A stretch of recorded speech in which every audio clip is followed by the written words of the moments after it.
No, I'm not here to cause a disruption or anything. I'm really just here so that you're around table and people want more questions on what the business plan or what the process is, because a lot of us are new.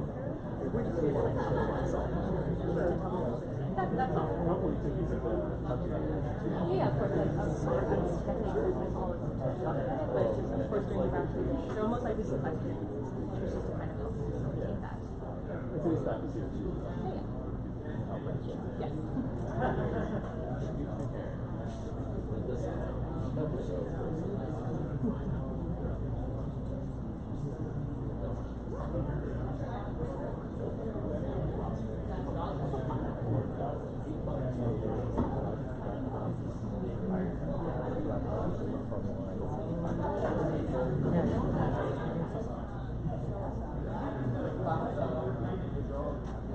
Are we ready to go?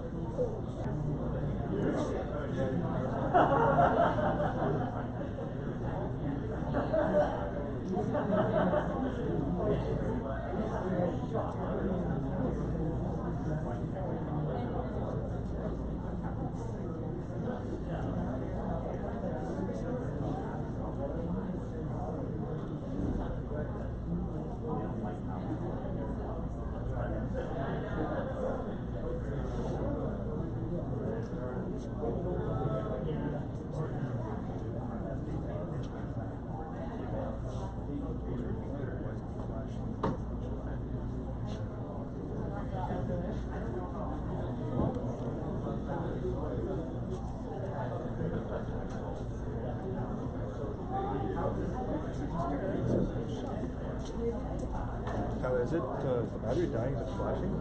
I have no clue, but we'll use it until it dies, and then we'll. I think it's dead.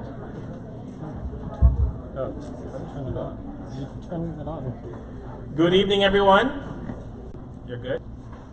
I want to introduce this monthly forum series. I know that about 35 people pre-registered, but people will continue to come. Also, to at some point, the local MPP, Krista Wong-Tam, also has a presentation. She's not quite here yet, but I'm sure they are on their way. So I organize these types of information forums as your school board trustee and wanting to continue that practice as your local city councillor. As some of you know, it's been almost a year and a half since I've been a councillor. It feels a lot longer, I can tell you.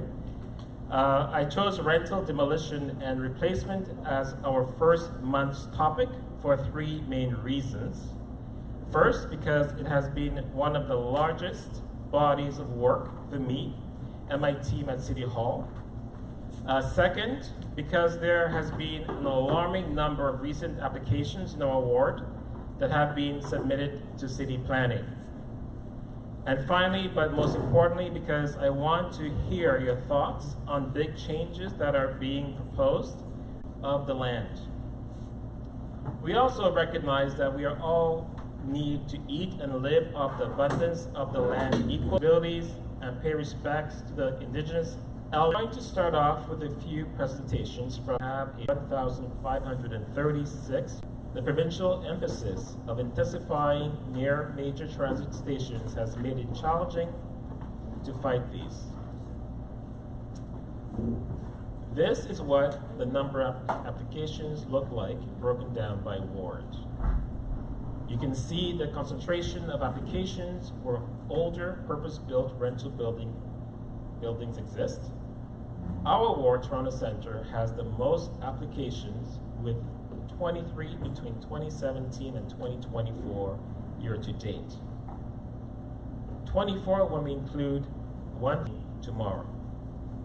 So tune in if you're interested in that.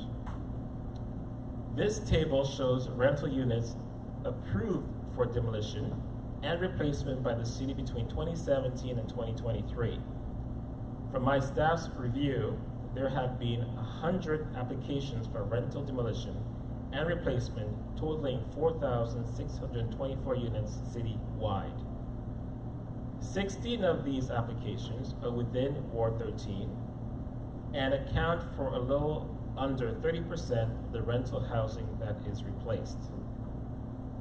There was a spike in 2023 likely a combination of the city's inclusionary zoning policy, which has not come into force and effect, and new provincial policy that is pushing intensification near major transit stations.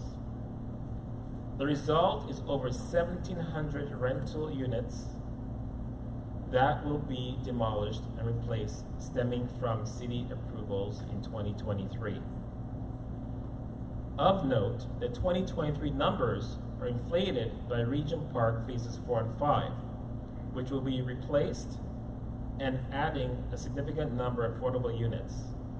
Those numbers are included here for completeness sake, but 2023 would still be the busiest year for rental replacement by volume without it.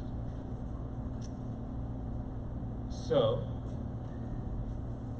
this 1724 rental units, 1,724 rental units that are approved to be replaced in 2023 does not tell the full story, however. There are 16 applications that were appealed citywide to the Ontario Lands Tribunal that were reported on in 2023 as well, representing a minimum of 300 rental units that will be replaced through the future rental housing demolition applications. There are a number of applications at the OLT that have yet to be determined the total number of rental units on site, which could be less than 6, meaning that the units would not be required to be replaced. That will be determined by city staff in accordance with our policies. This map shows the number of units to be demolished by ward. Again, keeping in mind this is only factoring in applications made between 2017 and 2024 year to date. Our ward, being the most densely populated, has the most number of units with a staggering 1,425 number of rental replacement units, followed by Ward 15, Don Valley West, with 721, only about half of the number of units compared to our ward. My first rental demolition application as a councillor was 25 St. Mary's. After canvassing the building with my team and hearing concerns from tenants, I worked with the applicant and Deanna and her team to ensure that the data used by the city from CMHC were indexed to the date that they received their N13 notices. I also moved the motion of City Council directing staff to report back with recommendations on indexing all future applications as well as utilizing the secondary market data from CMHC. I'm happy that staff have brought that report back earlier this month at the Planning and Housing Committee. While I can appreciate staff's diligent and cautious approach to this recommendation, I, along with my council colleague, wanted to go further. So I do not sit in Planning and Housing, so I worked with my colleague, Councillor Matlow, to bring forward amendments to direct staff to, first of all, use CMHC data from purpose-built rentals buildings built after 2015. This recommendation passed committee and will be considered by council this week. Second, index the CMHC data for all future applications and whether the inclusion of such properties more accurately reflects local rental markets. And lastly, request that the province reintroduce rent control to cover units occupied after November 20 have evolved over time. For the purpose of comparing the policies apples to apples, we use an example of someone who pays $1,500 per month to rent a one-bedroom within CMHC Zone 1, which is downtown. When MPP Wong Tam was the city councillor, the city's tenant assistance and relocation package policies relied on a seniority system, and the local needs, plus a flat $13,325 cash payment negotiated between the counselor and the applicant at the time. So then in 2021, the city introduced more standardized policies to be citywide, so that the policies were consistent and crystal clear for both the applicants and the tenants. You can see that what was secured for 25 St. Mary's Street tenants is up to $44,700 for one bedroom. If they were a senior or had special needs, period. I was also able to have city staff secure indexing, meaning the CMHC data that will be used for the rent gap assistance will be increased using the formula from the time that data is released to the date tenants are required to move out. If the new policies pass the City Council this week, the tenant compensation secured for new applications that have not been approved yet will increase due to this use of CMHC data within Zone 1 through 4 from purpose-built rental building built after 2015. This will hopefully better reflect the current rental market and ensure we are that much closer to ensure tenants are fairly compensated as they are displaced. So, I know that was a lot of information. It's a little confusing perhaps to some, but thank you, Councillor. Really appreciate that. my pleasure. This is our podium. Yes. Thank you very much. It's great to be here with all of you. I recognize that this is a very important topic for a whole host of reasons, which you can probably explain better than myself. The councillor did, I think, a very solid job of explaining the challenges with the policies that are before him. But what I wanted to do is just take us a little bit further back. And so, Tyler, thanks for moving the slides. So we're in the grips of a housing crisis. No one in this room is going to dispute that, and clearly the data actually shows it. But I want to take a quick. So the real deal at the Sun Place is this: every tenant was able to get a minimum of $5,000 of moving allowance in and out. $2,013. That's a pretty substantial change. They were also able to get a rental subsidy, and that was just rolled out over 12 months. So some of the tenants took the cash and went, but that's not all they got. They also got 1 year of rental income. So if they were paying, and some of the units are quite large, so if they were paying $2,000, $3,000 a month, they picked up a $36,000 check on top of the 1,200 times 12, on top of the 5,000, and they walked. But that's not all. So that's why I say this is kind of like this weird gold standard, because it's been very difficult to replicate.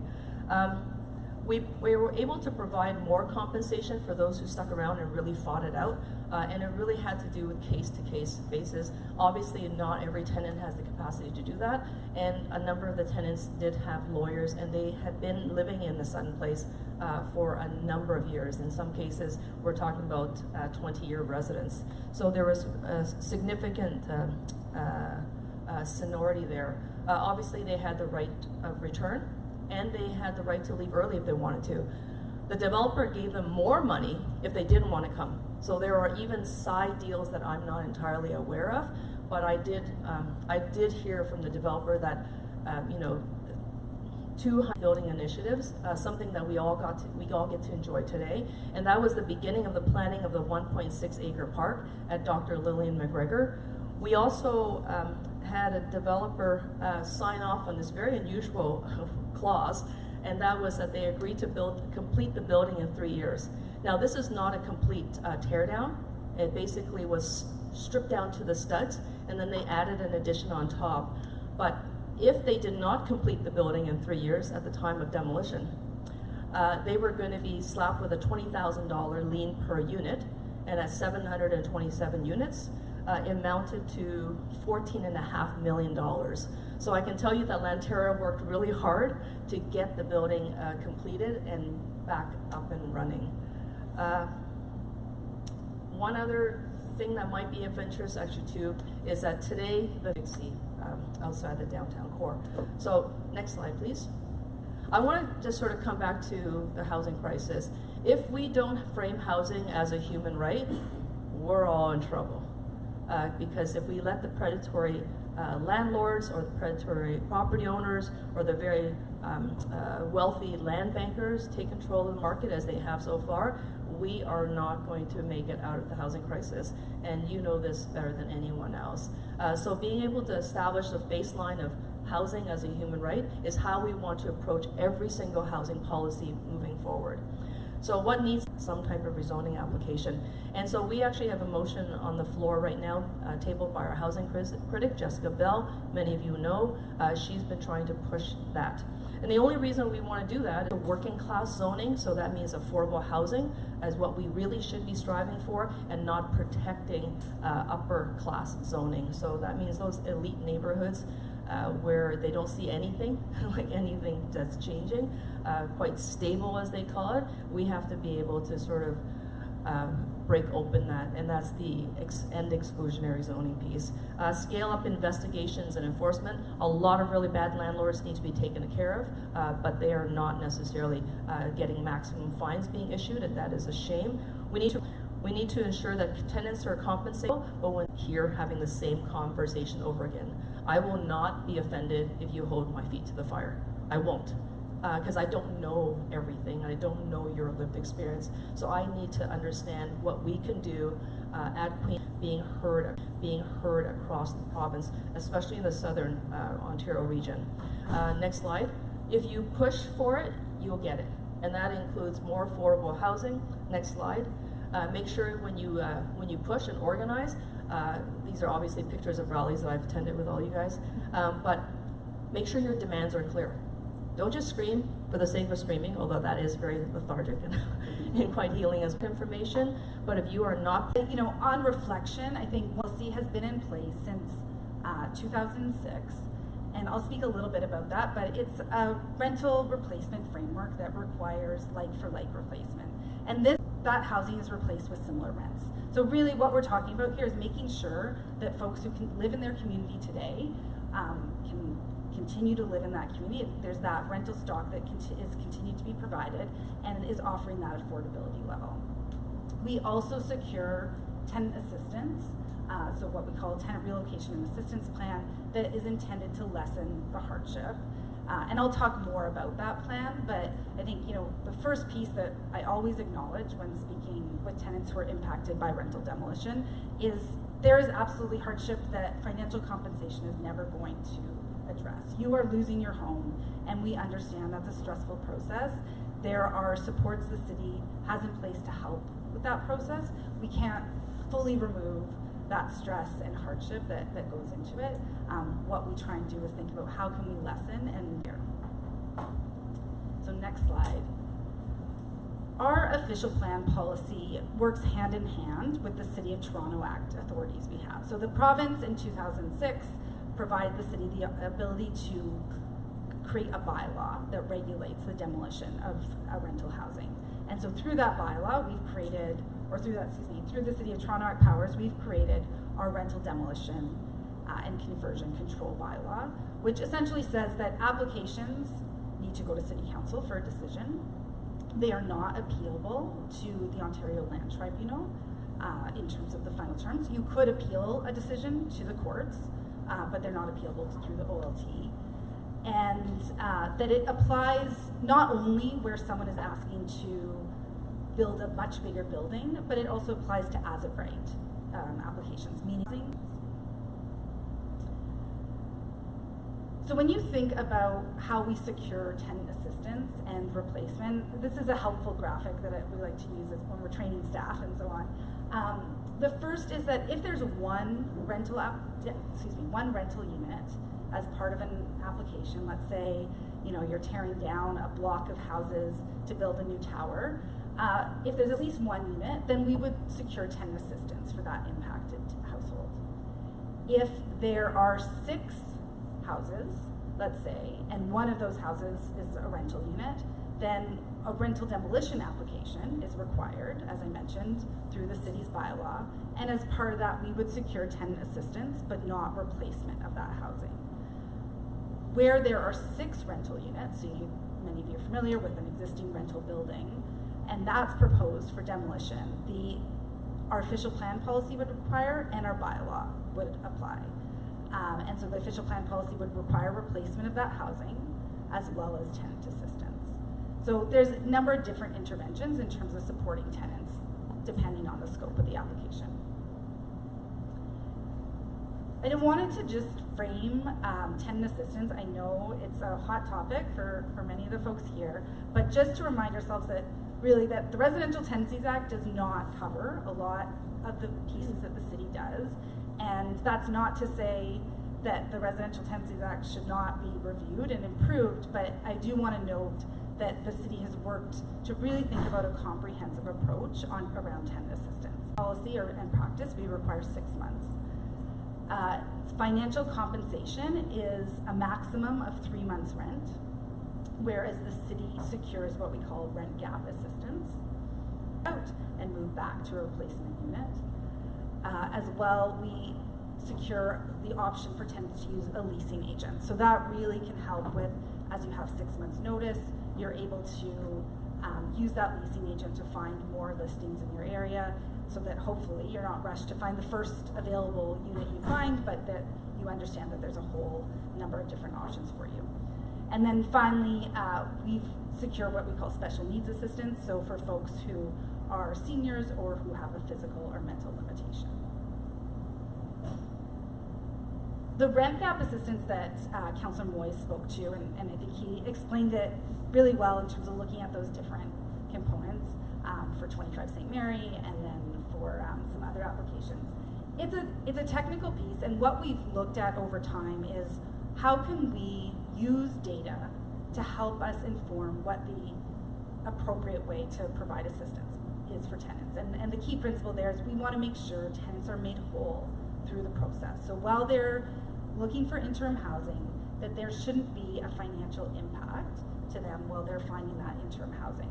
The challenge is that, you know, some tenants might decide, I'm going to go move in, you know, they might have options, they can go move in with their parents during that interim period. Some may decide they're willing to get a smaller unit. Some might feel that their circumstances have changed and they need a bigger unit. And so the city doesn't look at what an individual tenant decides to pay during that interim period. We look at Canada Mortgage and Housing Corporation data that's published on an annual basis that helps us understand what rents are in the local area and in the rental market.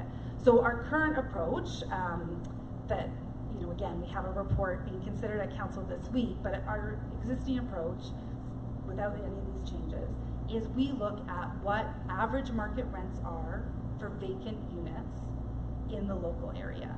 So when we talk about that, we're really talking about asking rents, right? Landlords provide this information to CMHC and they say, you know, we have this many units that are vacant, this is what the rents that they would be asking for those units. And then based on that, we look at the gap between what a tenant currently pays in rent. Here the example is $1,500 for a 1-bedroom, and what those asking rents are. So in this case, $2,400 as reported by CMHC for Zone 1, so Toronto Centre. And based on that, we would say there's a gap of $900. We're going to secure that $900 for the period of construction. Here it's assumed to be 36 months, and then the tenants will receive a lump sum payment for that amount. So that's in addition to the additional financial assistance I mentioned about moving allowance and notice and so on. But this is the way that we've looked at what would be a fair and transparent way. I do want to draw everyone's attention to data that we are providing to our city planning housing webpage that includes information related to rental demolition and assistance, or rental demolition and replacement. And I would also raise this as part of this to report back in Q1 2025, we'll be reporting back with information on those updated practices at that time as well.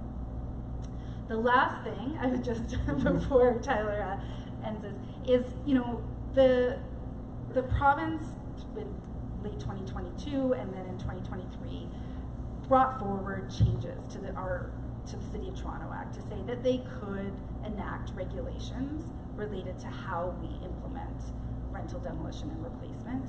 And part of that, the message that we understood from the province is that they wanted to make sort of a feedback that we've been receiving and that council's been receiving to help us push the province to say, you know, the city's framework is unique, is important, and needs to continue to be implemented, right, and strengthened with time.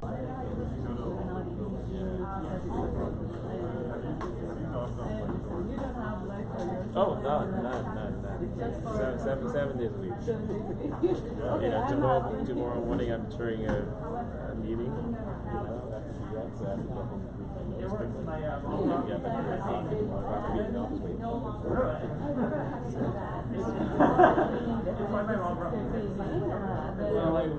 There's always,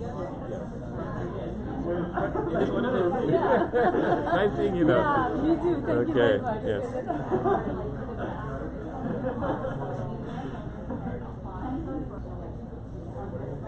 Yeah, it's made out this really. But the in-law kind of situation, yeah. Not related, but like, Yeah. yeah. Oh! My partner.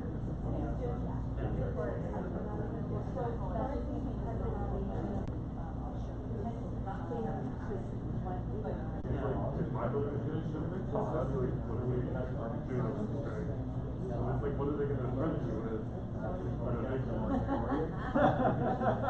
So to me, it's like, how do we get to that?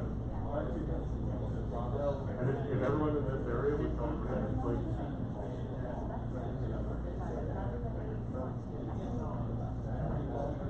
but I think a petition, that's a very small thing.